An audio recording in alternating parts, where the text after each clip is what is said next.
Welcome to Behind the Fence with Blake Thomas. Presented by Vinyl Fence Warehouse, the podcast where we talk to fence contractors about their journey in the fencing industry. So latch the gate and get ready, because we're about to dive deep into the world of fencing. Again, I'm Blake Thomas with Vinyl Fence Warehouse. Guys, why don't you go ahead and tell me who you are, where you're out of, and what company you're with. Scott, go ahead. Scott Nowlin with On Point Fencing. We're out of Davis. Tanner Pullen, other half, or the better half, most would say, of On Point Fencing. So I have seen you two together. I know you fight like cats and dogs, but man, here you are killing it. So how's business down there? Business is really picking up. You know, we've probably seen the slowest first part of the year that we ever have since we've been in business, but finally it's picking up. More commercial, really, than residential, but I'm okay with that. Pays better. Heck yeah. Well, what type of stuff do you guys actually specialize in down there? We do a lot of just residential chain link and privacy around here, but anymore, I mean, we are getting into a lot more just commercial, like chain link security fence here lately. But I mean, you know, we like to say we specialize in everything. Like to do a lot of vinyl. Everything but ag fence. Yeah. I don't know. I had no specialty in ag fence at all, other than, you know, our ranch style of fencing. So the ag stuff is completely new to me. I know it's another world all in itself. So, you know, always, you know, if anybody ever does anything ag, I mean, I just don't know about it. Here a few weeks ago, guys, you know, a tornado ripped through the town of Sulphur. You guys kind of took it upon yourselves, you know, to put in a helping hand and, you know, help those that were affected by this. We teamed up with Daniel Brown and the Midwest AFA chapter, and we all pitched in a little bit of what we could. How are things going down there in Sulphur? Starting to look better. We're starting to be, or, you know, we're starting to see a lot more progress with the cleaning and everything. I went through and did some quotes yesterday. And it's happening exactly like we thought it would. You know, they're overwhelmed with support the first week and a half, and there probably wasn't even, a third of the people doing cleanup or anything there that we all saw the past week. So a lot of it is they've got people back operational as far as utility services connected back to their house. But one guy we went and talked with, his house is still so bad, he's living in his shed. How it didn't destroy his shed, but it messed his house up, I have no clue, because he was right there in the damage path. So he's got a little window unit in his shed, and he's just kicking it back there. But it's weird because the shed doesn't even look like it's been touched. Yeah. And the house, the roof about gone. And the windows were busted out on the front. And FEMA's is going to pay to help these folks, but we don't know the extent of what they're going to pay and how much. He was fortunate enough he did have insurance on the property, but just talking with some other guys that are kind of helping with cleanup in the area, some local contractors, a lot of those folks over in that area didn't have insurance. So it'll be interesting to see the build back process and where people going to stay when they are building back. I don't know. There's a lot of questions yet to be answered, and just a lot of what ifs and stuff up in the air. So. And, you know, see you guys help support and you know, give as well. I think that was really neat, guys. Well, I think what I was more impressed with was the fact that, you know, shame on us, because Scott and I have talked about it, becoming members of the AFA. We haven't done it yet. It's something we need to pull the trigger on pretty quick. But it just took Daniel making that post, you, Blake, sharing it with me, contacted Daniel, and had that emergency meeting, and like that, there was no questions asked, nothing. You know, Barry made that motion. Everybody put it all in, put their 2 cents in. They voted it, approved it. And then the next day or two, y'all had the material down here and all the donations. So that was just awesome. It was. I mean, I'd never met most of those guys. You know, I know Joe through his podcast. I met Barry and his wife at the Midwest chapter when the three of us went up with you guys at the Midwest chapter deal at Shangri-La. But other than that, I mean, I don't know that they don't know me and I don't know them. And the fact that they just all rallied in like that was really awesome. Yeah, they really, seem to know how to get things done. Put it to a quick vote. Obviously, I mean, it was kind of a no-brainer on this deal.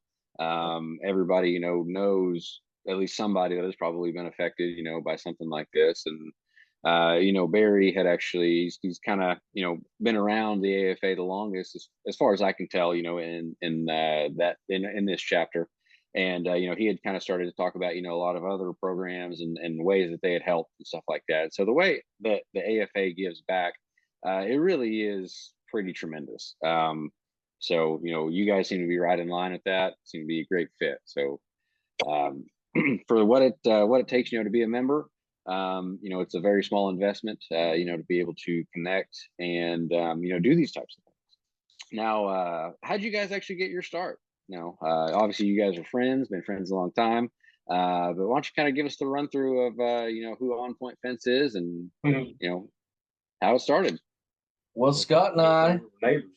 we were neighbors. They had just moved back from Sulphur Springs, Texas, and then my wife's grandparents' home. They bought it, and then my wife and I, we had moved across the street. And Scott was working at Michelin at the tire factory in Ardmore, and so was I, and we were working the same shift. Well, Scott's a few years older than I am in school, and his wife and I actually went K through 12 together. And so we just all started hanging out. And I got asked to do what was it, for Jamie Williamson, build the lean-tos off of a show pig barn. And I knew Scott could weld. So hey, let's do this. And so we did that. And then somebody else asked us, hey, can you do this project? And then a girl that Katie and I went to school with, they had a rent house and they needed a fence put up. And we thought, oh, how hard could it be?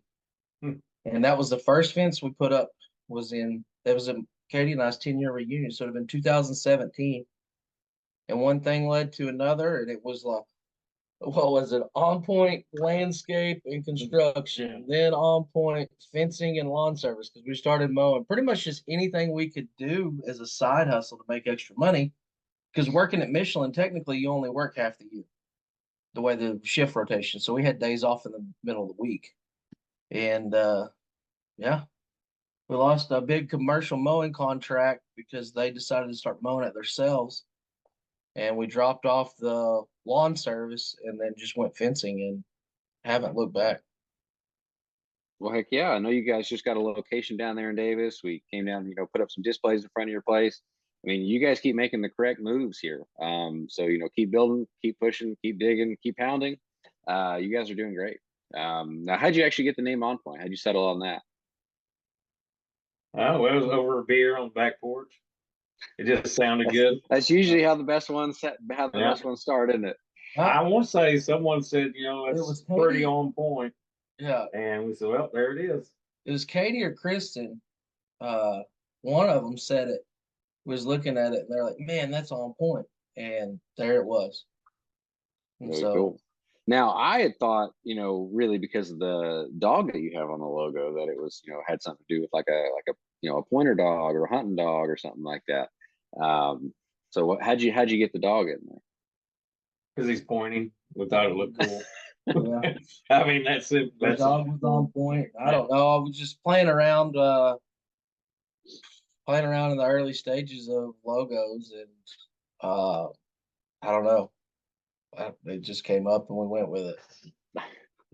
Neither one of us hunt. Yeah. I mean, our wives, this is going to sound terrible for Scott and I, but our wives hunt. I don't have the patience, or I don't like sitting out in the cold being still. But, I have to do all the dressing and the cleaning and all that, but we don't hunt. No. So for a long time, people thought we just sold dogs. Yeah. How many times we stopped? Yeah. How many times have we stopped in Walmart parking lot asking if we had any German short-haired pointers for sale? More often than not. Oh man. Yeah. So that being said, you can obviously see how much a name and a logo, can really get your business message across. So, always be sure, to land on something, that's to the point, and, people know what you're selling.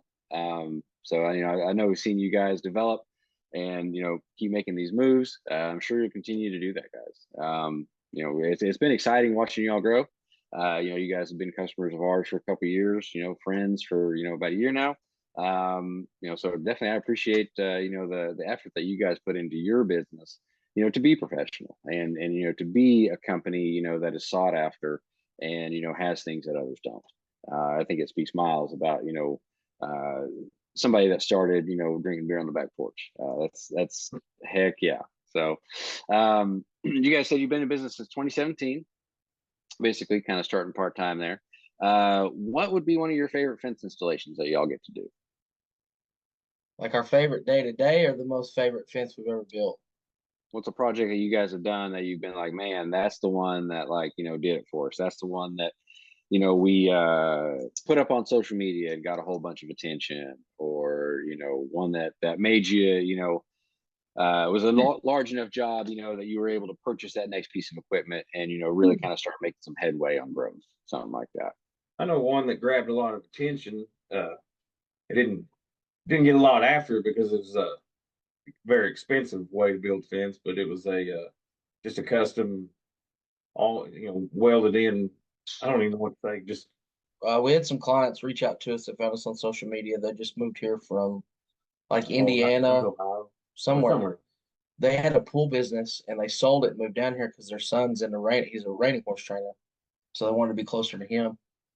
And they were just sending us designs, this, that, and the other. We went to Fence Tech when it was OKC, and we were just trying to piece all this stuff together and came up with this one design. It's all welded frame. It's 11 gauge post, composite boards. To me, that's the nicest fence we've ever built. And not to take anything away from the other fences we build, because we do have a high standard and use high quality materials. But that one was and it also withstood the tornado. Yeah. So as I think we have some pictures of that. So yeah, that really stands, as far as how, it says a lot, about how you guys built it. I saw that fence, right next to a demolished house, and y'all's fence is laid over, but it's still standing. I didn't even lay over all the way. It didn't even lay over all the way. The post just been at the ground, and I mean, I don't know, it's not even halfway over. But yeah, I demolished everything because it was the same night all the tornadoes came through. Sulphur is the same ones that went down through Ardmore. So yeah. I want to say my personal favorite one, and I'm not saying this because we purchased the material at Vinyl Fence Warehouse. It's my favorite one, just the way it looks, the way it turned out is what is that? It's like a vinyl picket. the one we did for Rogers. Yeah. It's the 5-foot semi-privacy or the close picket. I don't know. It just when you look at it, no matter which angle, all the posts line up, all the pickets line up from side to side, it flows really good. It's my favorite, or the nicest one I think. That's nice. That was an easy sell for that customer, but that's a hard fence to sell in this area. And the fact that we did it, man, it just, yeah, you're right. I always forget about Rogers. And then we did a 4-foot version of it right down the street from Lebaugh. Yeah. But it does. It just looks really nice. That is probably the cleanest fence. Yeah. And like I said, I'm not saying that to brag on Vinyl Fence Warehouse. It just. You guys did the installation. We just provided, a good product. Man, that was one. What's funny is we were trying to build it like normal. We set all the posts and everything that we called. We're like, how the hell does this go together? And you were like, yeah, you build it as you go. We're like, oh. Yeah. So we had to custom fab some of your railing to get it to work, but you can't tell. And that fence is going on 3 years old now, and it's awesome. Well, with that, what we try to provide here, obviously is number one, a premium product, one that, is going to look good year after year, pretty much be zero maintenance. You don't have to stain it, paint it, refinish it in any way. But really and truly, the longevity of that fence is absolutely in the installation. So, the job that you guys do, that speaks miles about, both of us, to be honest, have such a great installation that, it will withstand, what the elements throw at it. Have such a good product, that it's going to look, great 20 years down the road. Hey, I Basically will look give like you y'all just another had it shout out. installed. I'll give y'all another shout out is that I don't think, and I'm gonna knock on wood, I don't want to jinx this, but I don't think we've ever had an order wrong from Final Fence Warehouse. I will We say Jacob have showed up ordered last week the and he wrong- wasn't ready, but Do what? I said I did feel bad when Jacob showed up last week and it wasn't quite ready. Oh, he liked to hang out. That was a crappy day. Oh yeah, we all have those, man. We truly do. Let's see here. Do you push for your customers to give you positive reviews? Obviously you guys do great work. Are you getting Google reviews from your customers or Facebook reviews? Something from Yes. them, to kind of help spread your business. So since Spark It Up got us that awesome website, we've got the link, and then we've created the Google page as well. Just drop them a link after after we do the final walkthrough, and talk with them. They cut us the check, and then hey, if you wouldn't mind, please give us a honest review on Google, and then I'll text them the link to it. Takes them right to it. I do know that we're working on getting some other cards to hand out. That we'll have the QR code, quick link to it, and then some referral incentive there as well. But yeah, we really started pushing that. What is probably the top thing that has helped your business grow? Got it now and see. Because really, you guys, I Just know you trying guys to have be done a lot. as smart money wise as possible is what's really helped us. Being dirt poor Yeah. as owners. Yep, that'll take you a long way. And hoarding. Really and truly, knowing how to watch your dollars. Yeah. Knowing that hey, you got to save some, but you got to know where to spend it when it needs to be spent. If that investment with your money is worth spending it. If it's going to bring enough return, whether it's time or money, savings in labor, fuel, any kind of overhead. Those types of things, I think can really help push your business. Another thing it's help make us more profitable is bringing Jacob in, and our efficiencies went up. Definitely. So doing that, and then we're primarily no dig down here, so that's helped our efficiency. Absolutely. That's what I would definitely say about you guys. You've made all of these moves, to cut down on costs, without sacrificing a bit of quality. That's really and truly the way that a fence company should be ran. So, time and time again, hats off to you guys down there at On Point. What would be some advice for some noobs coming up behind you? Somebody else starting a fence out, or starting a fence company. What would you tell them? Don't bite off more you can chew from the get go, and have a good accountant. Also, that helps. Scott and I thought we were going to be our own accountant. I tried to do it for the first year, and I wasn't so great at it as I wasn't near as good as I thought I was, and could have put us under with some few wrong, tick marks there. But I'd just say don't try to get too big too fast. I think that's what's really helped us a lot, was not overstepping our growth rate, not trying to push it faster than it needs to be. Yeah. Well, speaking of, what's next for you guys down there? Like, where are we going to grow to, or like what's our goal? Both, or either one. Is there a piece of equipment that you're looking at next? Some maybe hiring a new employee.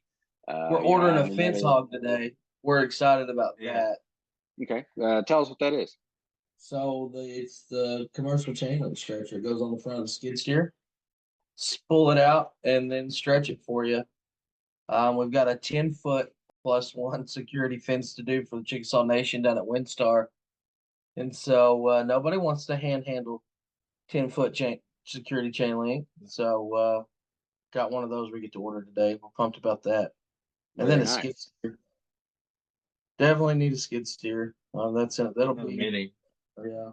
That's what's bad, is trying to, some of the equipment you really need, you can't you can't get into most places in residential neighborhoods and without tearing a lot of stuff up. So it's trying to find the right piece of equipment. I definitely don't think you could go wrong with a mini skid, guys. You know, it's definitely the number one tool that I used whenever we were doing installations. For any operation, a 3 foot wide mini skid, you know, you can do so much with that. You know, obviously you can't do everything with it, but you know, if somebody, you know, like that, you know, definitely agrees, a mini skid would be the way to go. Well, guys, I guess let's close this out. Tell us how we find you. You know, if somebody is interested in getting a fence done by you guys, you know, they see the quality of your work and the materials that you have. How do they get a hold of you for an estimate? They can get a hold of us via our website, it's onpointfenceok.com. Our Facebook page, On Point Fencing LLC, or they can give Scott a call at 580-247-5536, or me a call at 580-247-8533. Okay. Well, heck yeah. Jacob, does Jacob have a number over there? Jacob actually has Arbuckle Standing Still. We'll give that a plug. And Yeah, Jacob, absolutely. what? Turn him around over there. Let him plug Arbuckle. Oh, Yeah. I'll get his. Yeah, you got to get his face on camera. there we go. Oh There yeah, he is. standing on the wood fences. You know, it's messy, but it works.